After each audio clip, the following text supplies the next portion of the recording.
Abonnés Zenlist et nouveaux youtubeurs, bonjour et bienvenue sur ce nouveau support également pour moi. Donc à situation exceptionnelle, mesure exceptionnelle. Donc situation exceptionnelle parce que crise du coronavirus. Une surcrise qui arrive sur des situations de crise latentes et systémiques, cumulatives. Je fais là allusion à la crise des hôpitaux et des urgences, je fais allusion à la crise des gilets jaunes qui, quoi qu'on en dise, a laissé des séquelles, les manifestations sur les retraites, la crise migratoire, la crise de la dette avec un pays qui est surendetté et donc forcément qui bénéficie de moins de ressources pour traiter cette nouvelle problématique pandémique. Et puis, complexe et systémique parce que nous verrons tout à l'heure que, ma foi, tout est imbriqué et quand on bouge d'un côté, on ne sait pas, quand on appuie d'un côté, on ne sait pas où ça va bouger, mais c'est l'ensemble qui bouge. Donc j'ai décidé, devant la situation, de transposer des process d'anticipation et de gestion de crise issus de l'EM Lyon, que j'ai mis en pratique pendant une quinzaine d'années en accompagnant les entreprises, notamment au moment de la crise du H1N1. Et donc, j'ai décidé de transposer ces concepts, ces process, ces méthodes et ces savoir-faire à titre individuel dans le but de vous aider à vous défragiliser. Donc là, on va parler de défragilisation personnelle. J'avais résumé l'ensemble de ces visions prospectives et de ces savoirs en 2011 lors d'une conférence où il y avait 150 personnes et qui avait donné lieu à la rédaction de ce pavé de 150 pages où au chapitre 6.2 j'évoquais la potentialité d'une pandémie.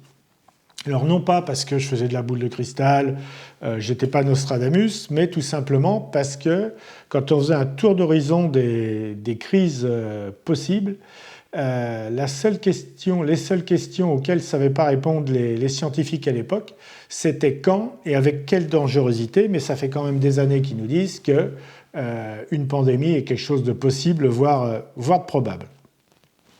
Donc, le fonctionnement ou les fonctionnements, peu importe, les modes de fonctionnement des crises sont parfaitement identiques et ce, quelle que soit la nature des crises.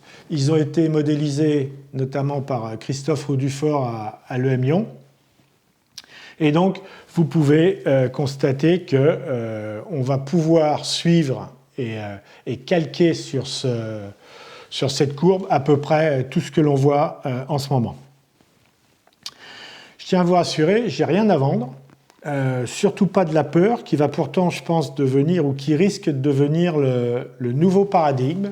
Il y a eu la peur de la guerre, après on a connu la peur du terrorisme, et je pense que là on risque de rentrer dans le paradigme de la peur du virus, le virus qui tue l'homme, ce qui au passage permettra peut-être à certaines personnes de modéliser la vision du monde, d'uniformiser la vision du monde. Et puis, les crises, il y a aussi des opportunités, c'est ce qui fait bouger les choses. Donc, nouveau support, plus dynamique, ouverture de mes publications qui, depuis 2011, étaient faites sur une liste de diffusion privée, ouverture au public et passage au mode vidéo. Mode vidéo avec deux formats. J'ai retenu deux formats. Le premier, un peu plus didacticiel, d'une durée de 20 minutes. 20 minutes, c'est ça. Et ce sablier représente le temps qui s'écoule. Et le temps est un des déterminants les plus importants de la gestion de crise. Et ce qu'on achète lors d'une crise, c'est du temps. Du temps pour agir, pour réfléchir, du temps pour faire, pour mettre en place. Donc 20 minutes expliquant les caractéristiques générales des crises, car on comprend bien et on gère bien ce qu'on connaît bien. En revanche, généralement, on a peur de ce que l'on ne comprend pas ou de ce que l'on ne connaît pas. Ce sera donc un cycle sous forme de conférences, comme les interventions que j'ai pu faire dans divers établissements, mais cette fois-ci un cycle de conférences, excusez-moi, sur le thème de développer votre résilience face aux crises et à l'incertitude. L'incertitude étant par nature anxiogène. La peur, elle est irrationnelle, mais elle est naturelle et normale. Par contre, quand on sait ce qui va se passer, quand on a une idée de ce qui nous attend, il est évident que c'est un peu plus facile à vivre. Et puis, un format plus court pour décrypter ce que l'on vit, ce que l'on va vivre, parce que c'est sûr que ça va tanguer, et de le décrypter avec un prisme différent des chaînes d'information continue qui, elles aussi, sont anxiogènes.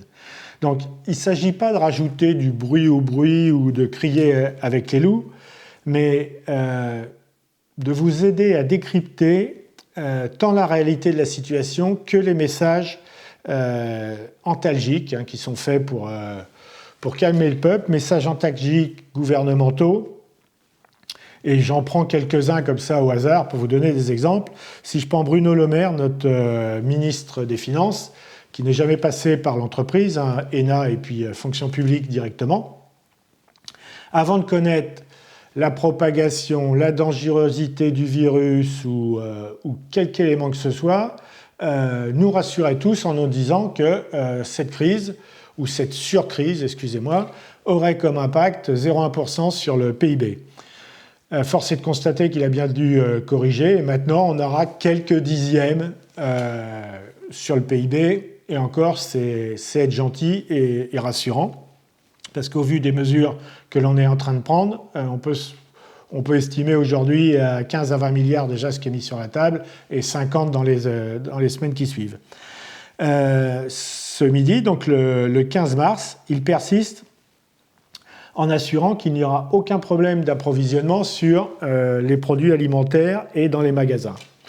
Soit, pourquoi pas, mais en même temps, il nous dit qu'il y aura au moins 30% des gens qui vont être confinés à la maison, et donc vous enlevez 30% de chauffeurs, vous enlevez 30% de livraison en moins, et vous avez forcément, plus là-dessus vous rajoutez le problème de surachat et de surstockage, et vous aurez forcément des problèmes. Il n'est pas le seul au gouvernement, puisque son collègue nouvellement nommé, puisqu'on a envoyé le soldat Buzyn essayer de sauver la mairie de Paris, son collègue ministre de la Défense, ministre de la Santé, même si, ministre de la Santé, affirmait, lui, avant d'avoir passé la commande aux industriels, que tous les personnels soignants auraient des masques. Or, la commande n'était toujours pas passée, alors que le ministère de la Santé anglais avait déjà passé, ses commandes depuis 6 semaines. Et à ce jour, on a toujours des infirmières et des médecins libéraux qui n'ont pas reçu de masque, voire un cabinet de 7 infirmières dans la région qui a reçu une boîte de 50 masques chirurgicaux et pas FFP2 comme il se devrait. On peut par ailleurs se demander qui a pris la décision en 2016 de ne pas renouveler le stock stratégique gouvernemental de masques FFP2, mais apparemment celui-ci ne sera pas pendu en place publique. Donc, en face de ces messages qui ont quand même leur raison d'être, et je les comprends parfaitement, et je reviendrai sur le sujet, dès le début de la crise en Chine, sur le site ZenCrise, j'avais proposé l'application de ce que j'appelle le plan stock, c'est-à-dire que ça consistait à passer du stock alimentaire courant au stock alimentaire pré-crise, puis j'ai lancé un avis crise, et ceci n'est pas un acte d'une incivilité parfaite tel que je l'ai entendu dire ce jour sur les chaînes d'infos. Au contraire, c'est faire preuve non seulement de bon sens, d'anticipation, mais surtout de civisme. Parce que tout ce que j'ai acheté préalablement au dysfonctionnement et à la montée normale de l'angoisse du peuple, tout ce que j'ai acheté à cette époque, c'est autant que je laisse en ce moment aux cigales, maintenant que la bise fut venue.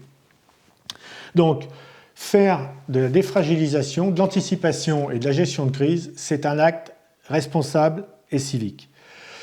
Sur le principe, je ne vais pas vous amener du poisson, je ne vais pas non plus forcément pour certains vous apprendre à pêcher, je vais simplement vous montrer ce que moi je fais en tirant mes décisions de mon expérience de gestion de crise dans les entreprises. Et encore une fois, le modèle est le même. Par contre, en me préparant et en vous préparant ainsi, je pense que c'est un acte citoyen, c'est un acte responsable en tant que père et grand-père, et encore une fois, c'est un acte civique. Dans tous les cas de figure, à la fin de sa vie, un homme est la somme de ses décisions et de ses actes. Et il n'y en a qu'un qui est habilité à juger.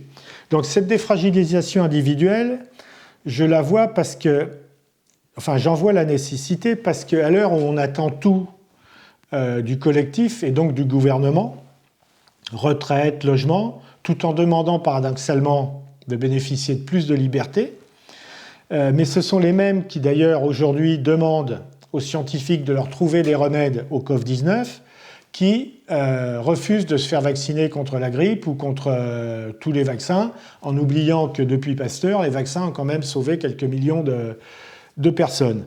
Quand je regarde les taux de vaccination, il y aurait moins de 7% des Français qui se feraient vacciner tous les ans contre la grippe, qui fait quand même des millions de morts. Mais dans une chose comme dans une personne, une chose et son contraire peuvent cohabiter. Ceci étant, la résilience collective, ça sera la somme des résiliences individuelles. On ne peut pas avoir un truc tout livré tout prêt par le gouvernement. Surtout, gouvernement dont un des premiers ministres de l'époque déclarait qu'il était à la tête d'un pays en faillite.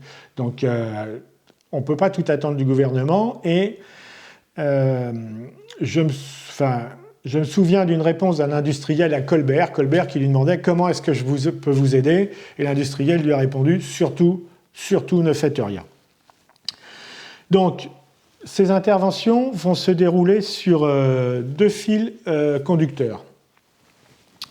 Le premier, c'est la logique de la causalité systémique dans un but prospectif. Je m'explique. Vous voyez qu'il y a 4 grands domaines que sont la géopolitique, l'économie, l'environnement, le sociétal. Géopolitique concernant la montée des intégristes, dont l'islamisme et tous les tensions URSS, USA, Chine, USA. En économie, ma foi, c'est essentiellement le problème de la dette galopante. Je ne sais même plus à combien on en est. L'environnement, c'est tout ce qui est industriel, accident industriel majeur, pandémie, catastrophe écologique à effet domino. Et donc, les pandémies font forcément partie des crises environnementales possibles. Donc, tout ça, ça a un impact sur le quatrième, mais encore une fois, c'est systémique, le quatrième qui est l'aspect sociétal, et notamment la fin des grandes démocraties, la montée des mafias, les conflits intergénérationnels, interreligieux, les crises migratoires. Et tout ça, vous voyez qu'un peu à la façon dont quand vous lancez un caillou, il y a des ondes de choc qui se propagent et qui viennent percuter les autres domaines, qui eux-mêmes, du coup, redéclenchent des ondes de choc. Et je vous rappelle que vous, moi, nous sommes au milieu de tout ça et la mer devient un peu brouillon. Donc, le mode de fonctionnement de causalité consiste à dire quelles pourraient être les réactions possibles à telle action, quels sont les futurs imaginables, probables, peu importe. Après, on verra comment les quantifier. Et le tout pris tant sous l'angle collectif, c'est-à-dire que si tel pays fait ça, qu'est-ce qui va se passer, et au même titre que si mon voisin déplace notre clôture de 15 cm, qu'est-ce qui va se passer pour moi? Et là, je vais reprendre un exemple, je vais actualiser, excusez-moi. Je prends l'exemple du Covid-19 que nous vivons. La cause de la cause, puisque c'est ce qui m'intéresse, la cause, je la connais, c'est un virus qui s'est développé à partir de la Chine sur un marché. Enfin, pour l'instant, je ne tiens pas compte des théories complotistes et de tout ce qu'on peut lire sur les réseaux sociaux qui sont une caisse de résonance assourdissante, mais la cause de la cause, elle est, aujourd'hui le résultat est sociétal, il est sanitaire, mais la cause de la cause, elle est écologique. Parce que si on regarde tous les derniers virus qui ont été mortels pour l'homme, H5N1, les hémorragies, en ce moment, il y a l'équivalent d'un Ebola, une fièvre hémorragique qui fait des ravages au Nigeria. Tous ces virus ont pour origine les animaux sauvages. Soit parce qu'on continue d'en manger, d'en consommer, voire on les commercialise vivants, soit parce qu'on a tellement réduit leurs habitats qu'on trouve des renards qui se baladent sur le quai du métro de Londres la nuit. Donc, ça, c'est le premier fil conducteur. Et le deuxième, c'est de déceler les opportunités. Parce que derrière chaque menace, il y a des opportunités. Donc là, en ce moment, nos ministres, les mêmes qui d'ailleurs ont vendu Alstom et toutes les pépites de la France, nous disent que c'est vraiment une idiotie. Cette mondialisation est vraiment une idiotie. Cette mondialisation qui a consisté à laisser partir tous nos outils stratégiques sont une idiotie. Et donc, on va revenir, mais on ne refait pas une usine pour fabriquer des médicaments en 2 jours. Donc, on va revenir probablement vers une démondialisation, mais qui sera peut-être, et là, on va avoir des chocs géopolitiques, qui sera peut-être non pas tout le monde est gentil et je commerce avec tout le monde et chacun fabrique un peu et on s'échange les savoir-faire, mais qui pourrait bien être une confrontation de bloc à bloc, mais avec à notre niveau, et encore une fois je reviens vers l'individuel, qui pourrait être une relocalisation des industries et donc des emplois en France, mais qui pourrait être également l'occasion d'un changement de paradigme personnel, c'est-à-dire que c'est peut-être l'occasion de vous poser la question si trader à la défense, c'est encore de l'avenir, et si vous ne seriez pas mieux à vivre et à faire vivre vos enfants, vivre et grandir vos enfants au centre-Bretagne ou en Lozère, là où on trouvera plus facilement des patates et du cochon pendant les pandémies et où il sera plus facile de se mettre en quarantaine, et également d'aller s'aérer l'esprit. Parce que, encore une fois, il y a un aspect psychologique qui va être marquant dans l'aspect sociétal, c'est que les gens qu'est-ce qu'ils vont faire si on les met en confinement pendant 15 voire 30 jours. Une fois qu'ils auront fait Netflix, la console, le frigo, l'apéro et les cacahuètes, il va quand même falloir s'oxygéner la tête et avoir un petit peu d'activité physique. Et là, on reparlera du développement personnel, et notamment, on parlera de mon livre que je n'ai pas sous la main, qui s'appelle « Osez ne pas perdre votre vie, à essayer de la gagner ». Donc, sur les objectifs de ces conférences et de ces interventions vont être de vous aider à construire votre propre arbre des conséquences, c'est-à-dire votre plan de continuité d'activité, si je me remets dans le jargon entrepreneurial. Plan de continuité d'activité, ça consiste à savoir comment je vais pouvoir faire fonctionner mon foyer en mode dégradé, car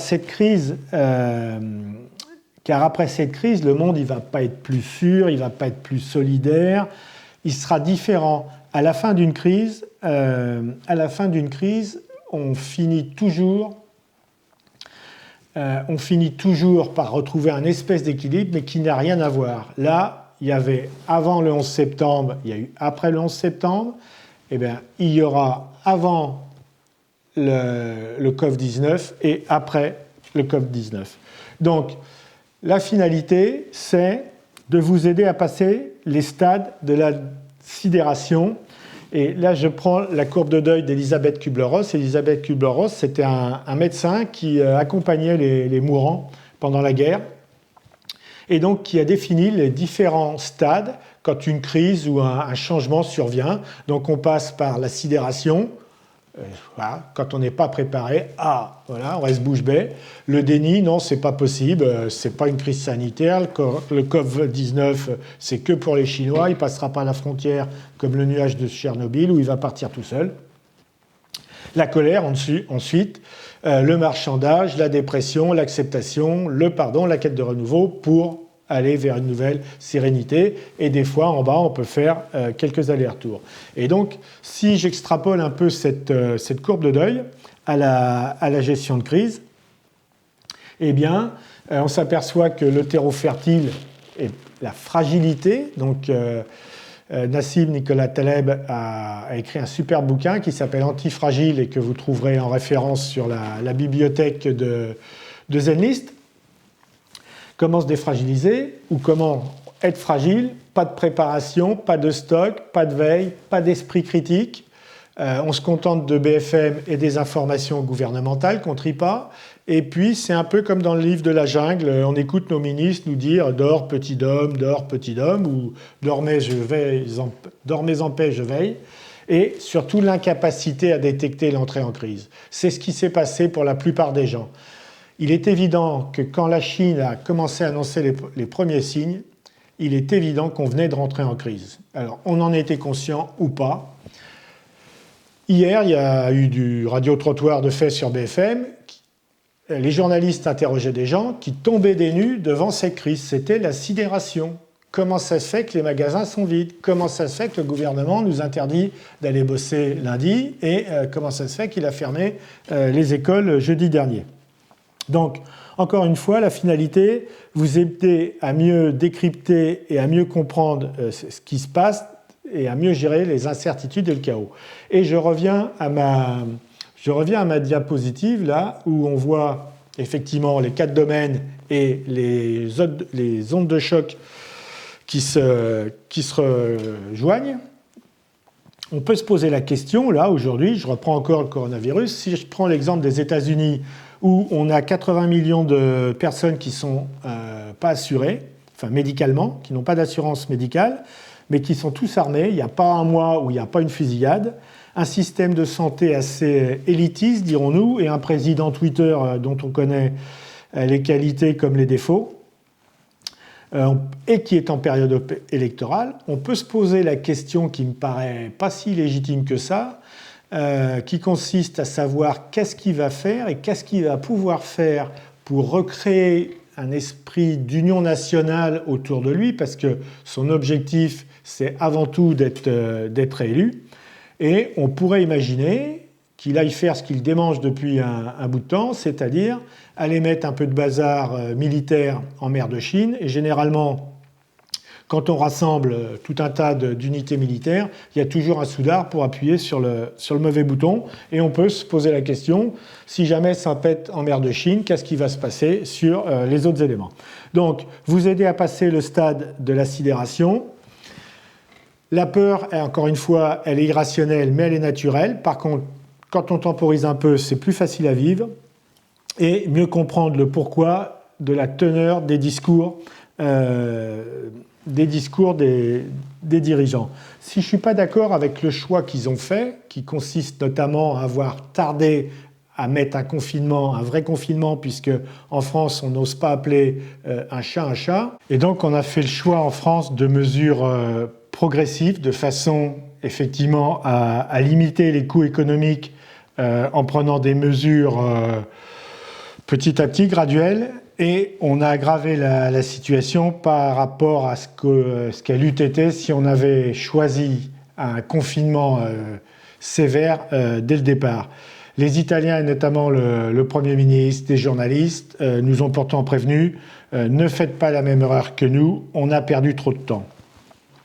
Donc on peut en déduire facilement, et là aussi ce n'est pas de la boule de cristal, que si les mesures prises actuellement sont insuffisantes, et donc si le nombre de cas graves venait à dépasser les capacités d'accueil et de traitement des hôpitaux, il est évident qu'on va aller vers un confinement total, alors peut-être encore graduellement, région par région, et encore une fois en ménageant la chèvre et le chou, en essayant de garder tout le monde à la maison pour au moins 14 jours, mais 14 jours décalés, globalement, vous pouvez tabler sur plus d'un mois, et avec des interdictions de déplacement qui seront gérées comme au Japon, Taïwan, Chine et maintenant l'Espagne qui est arrivée, qui seront gérées par la police, voire l'armée, qu'on soulagera de vigipirates, et qu'on mettra dans les rues pour contrôler le confinement autour des villes. Donc, Churchill disait « Vous avez choisi le déshonneur, vous aurez le déshonneur et la guerre ». Je crains qu'on ait la crise sanitaire et la crise économique. En revanche, si je ne suis pas d'accord avec les mesures qui ont été prises, et j'aurais préféré, mais encore une fois, je suis pas le conseil scientifique qui conseille le gouvernement, apparemment, j'aurais préféré des vraies mesures de confinement une fois pour toutes et qui me semble être le seul moyen de faire décliner l'épidémie. Mais si je ne suis pas d'accord avec le gouvernement, j'aurais été chargé de sa communication de crise, j'aurais pas fait mieux. J'aurais pas fait mieux parce que comment appeler un chat quand on a un pays qui est réputé comme ingouvernable et qu'on a 3000 supporters excités du PSG qui se massent torse nu les uns contre les autres, alors torse nu tatoué comme il se doit, mais malgré les interdictions, qui arrivent à réunir 3 personnes, à transpirer ensemble. Et le pire, c'est quand une de leurs vedettes ou leur vedette payait des millions de francs, des millions d'euros, excusez-moi, on a changé d'époque, quoique des millions d'euros pour marquer des buts, viennent les rejoindre alors qu'ils sont sur le banc de touche pour cause d'angine. Ils pourraient l'être prochainement pour cause de virus attrapés.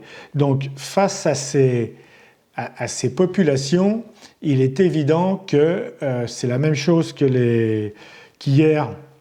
Donc hier samedi 14, il y a je ne sais plus combien, 3000 gilets jaunes également, qu'on trouvait plus urgent et plus important d'aller manifester dans les rues plutôt que de s'en tenir aux préconisations.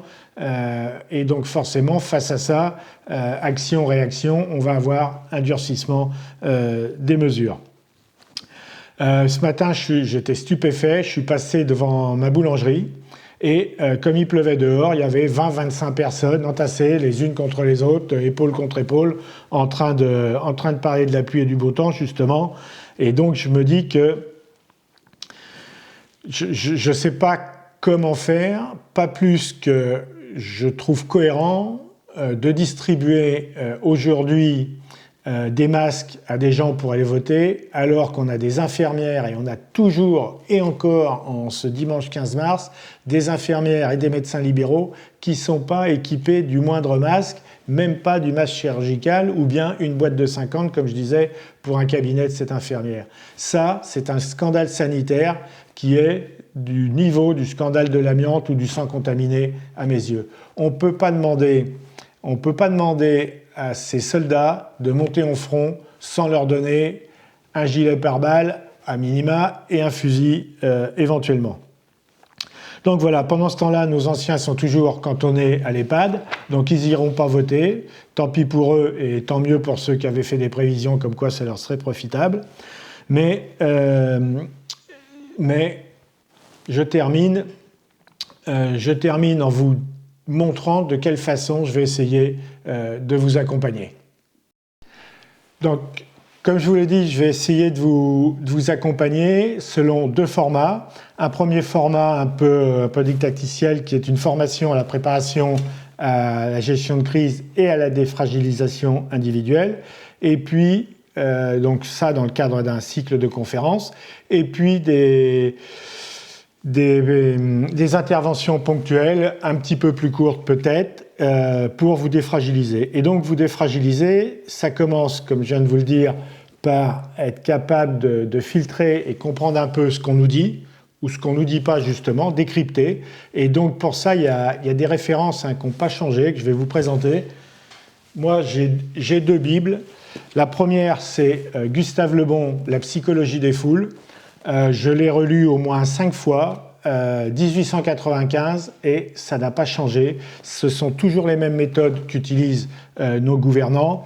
Et puis, plus détaillé, toujours Gustave Le Bon, 1905, celui-ci, je crois, Psychologie politique et défense sociale, que vous trouverez également sur la librairie de Zenlist. Donc, ces interventions seront structurés de la façon suivante. On fera un peu le point ponctuel au fur et à mesure de l'avancée de la situation et avec quelques conseils d'anticipation derrière, comme le plan cash, le plan provision, le plan gasoil et autres. Et puis, on fera des focus sur divers événements. Donc l'aspect médical, c'est un sujet sur lequel je ne m'aventurerai pas dans la mesure où je n'ai pas la compétence et des experts, vous en entendez toute la journée sur les chaînes d'infos. On traitera de l'économie, c'est-à-dire de l'économie réelle qui touche votre travail, vos revenus, de la finance, mais de la finance mondiale et de sa folie, parce que quoi qu'on en dise, cette crise du coronavirus est comme je vous l'ai dit, c'est pas une crise. Pour moi, c'est une surcrise et donc ça va être un catalyseur et un amplificateur des crises qui étaient latentes. La finance, ça fait un moment qu'elle est folle et la valeur d'une entreprise ne change pas à la microseconde près. Et pourtant, aujourd'hui, ce sont des algorithmes qui font 60 ou 70% du marché. On abordera l'aspect matériel, c'est-à-dire comment faire en sorte que votre confinement de 40, 45 jours ou je ne sais pas combien se passe au mieux. Donc, qu'est-ce qu'il faut déjà prévoir? Ça, c'était le plan stock que je vous ai délivré, mais on verra d'autres aspects. L'écologie, on verra surtout les conséquences des conséquences. La politique, parce que, encore une fois, nos élus, quand ils parlent, ils pensent qu'à une chose, c'est faire de la politique intérieure pour se faire élire. La géopolitique, comme je vous l'ai dit, Trump va sûrement bouger, mais les Chinois lui ont certainement également gardé un chien de sa chienne, de leur chienne, parce qu'il a eu des mots pas très sympas. Le sociétal, parce que, encore une fois, ça m'étonnerait bien que ça débouche pas sur des violences et ce qu'on appelle les quartiers difficiles, pour parler la nova langue et être politiquement correct. Je doute que ça ne se termine pas par quelques runs sur les magasins parisiens des belles avenues. Et je terminerai le tour de l'horizon par le développement personnel. Développement personnel parce que ça va être la clé de votre résilience et de votre capacité à supporter la crise. Impossible de recevoir. Excusez-moi, c'est pas grave, c'est la machine qui cause. Donc, ça sera la clé et en même temps, ce sera la finalité. Celle de savoir si ce que vous faites aujourd'hui, tout à l'heure je parlais du trading à la défense, est-ce que ça fait toujours sens? Aujourd'hui, ce que vit notre monde, je pense, c'est avant tout une crise de sens, une crise sociétale, une crise de sens. Et elle va offrir, comme toute crise, des opportunités de changer de paradigme. Et donc, mon ami Thierry, psychiatre de son métier, me dit que quand on se lève le matin et qu'on n'est pas bien, c'est qu'on n'est pas en accord avec soi-même. Donc, je pense que sur cette période qui va être difficile à passer, surtout pour les familles, surtout pour les enfants qu'on va devoir accompagner et nos anciens, je pense qu'il va falloir entretenir votre santé, votre équilibre physique et psychologique pour résister au confinement. Le corps et le cerveau sont liés, ça, on le sait depuis longtemps. Et donc, confiné ou pas, il va falloir se forcer à bouger du canapé et de Netflix pour aller faire un petit peu d'activité physique. Et puis, il va falloir ne pas écouter BFM toute la journée parce que ça, c'est anxiogène, comme on l'a dit. Et il faut penser à la médecine chinoise. Les médecins chinois sont payés pour vous garder en bonne santé, quand la médecine occidentale paye les médecins pour vous soigner. Essayez de vous préserver, équilibre physique et psychologique. Pensez à être vous-même et, comme le dit la baseline de Zenlist, soyez un contournant agile. D'ailleurs, en parlant de Zenlist et du contournant agile, le bouquin, en réalité, il était en dessous. Osez ne pas perdre votre vie à essayer de la gagner. Et là, osez préserver votre vie. Voilà, le pire n'est jamais sûr, surtout quand on s'y prépare. C'est le coup de main que je vais essayer de vous donner. En attendant, si vous avez aimé, n'oubliez pas de vous abonner, y compris sur le site Zenlist, parce qu'il y a des papiers qui sont publiés et qui sont des fois un peu plus complets que les vidéos que je peux faire. likez, partagez et puis à bientôt parce que je crains qu'on soit appelé à se revoir. Merci et bonne journée à tous.